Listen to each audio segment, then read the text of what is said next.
so great to see him tonight because my wife and I had stopped by their house to go have steaks with them not long ago, and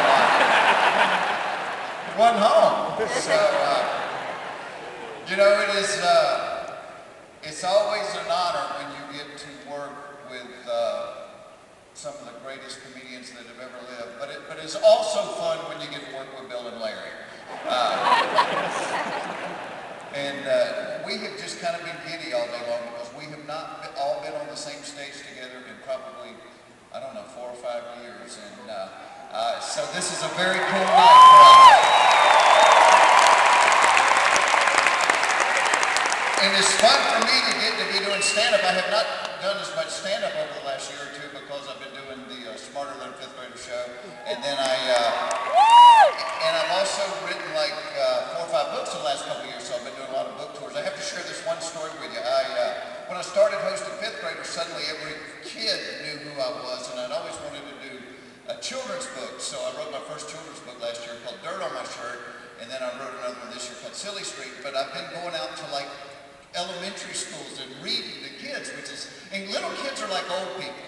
There's just no filter between thinking things and saying things, and so they're really cool. But I was reading at a school not long ago, and the first grade teacher said, I have to share this story with you. She said, last week the school had Say No to Drugs and Alcohol Week. And she said, so the first graders made a big banner and that we put up on the wall, and it said, I pledge to say no to drugs and alcohol. And she said, and then all the kids came up and signed their names on it. And she said, we got down to the end of the line, and one little boy comes up and he said, Miss Cox, I'm not going to sign the banner. And she said, well, Justin, why not? And he said, I'm pretty sure I'm going to have a couple of beers.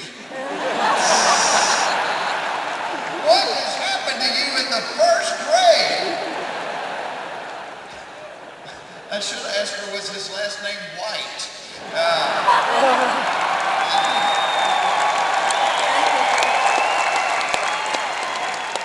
But it is fun to be out here doing stand-up because I've always said about my stand-up, I never look for material.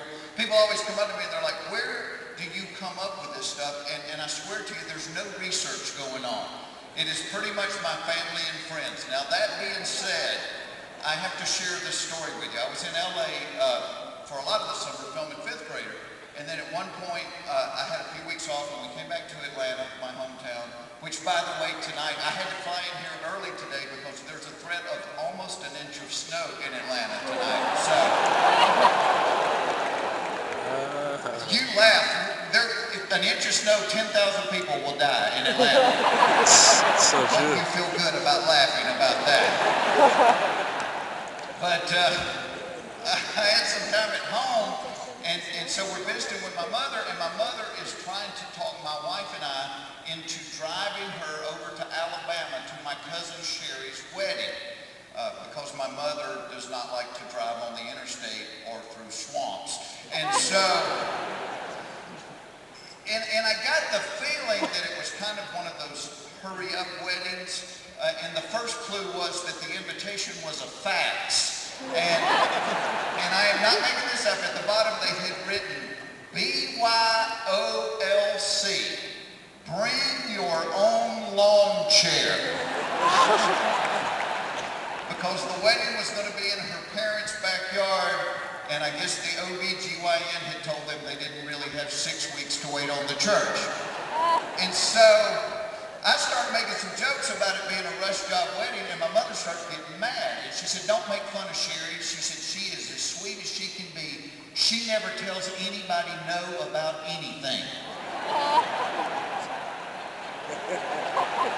Which is why we're having to drive to Alabama. And so my mother, who knows everything about what goes on in the family, I said, well, how did they meet? How did she meet this guy? And my mother said, well, apparently they met in a laundromat.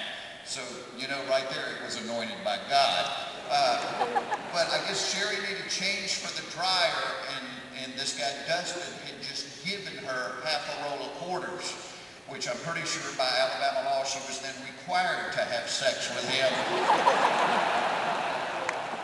And so I agreed that we would take my mother to this thing. And my mother is pitching for us to stay with my Uncle Ray and Aunt Tina, but I don't want to do that because I'm allergic to ferrets. And I Mom, why don't we just stay at the Motel 6 in Dothan? And my mother said, and I quote, well, I don't want people thinking we're uppity.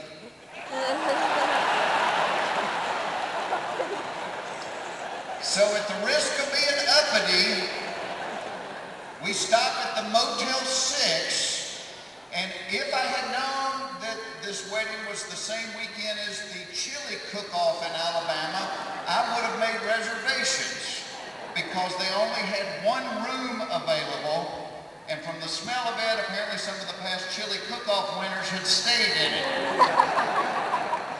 And I'm thinking one room, there'll be 2 double beds. There is one king-size bed in this room. Me, my wife, and my mother.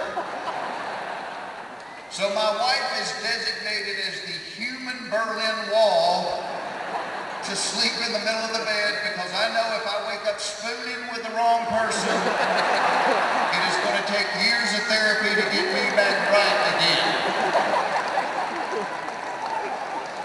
And you learn things when you're on the road, and I learned that apparently the walls of the Motel 6 in Dothan, Alabama are made out of toilet paper because the couple in the next room liked each other a lot and often. And I am laying in the bed with my wife and my mother pretending like I can't hear this through the wall. After about an hour and a half of it, my wife whispers to me, "You need to do something." I said, "I'm about to walk next door and ask for his autograph." An hour and a half, are you kidding me?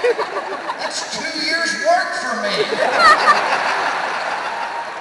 And then the next morning I heard him, leaving the room, and so I had to run over and peek out just to see, because you've got this picture in your mind. I wish I had never seen them. Because they were big uns.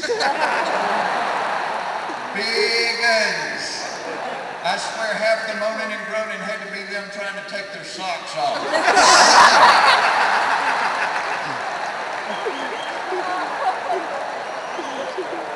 So we leave the Motel 6 and we drive down to my Uncle Wayne's house and we're saying hello to everybody. We're going through the house. Well, in their dining room on the table, they've got all these wedding gifts displayed. Well, me being a man, I hadn't even thought about getting them something.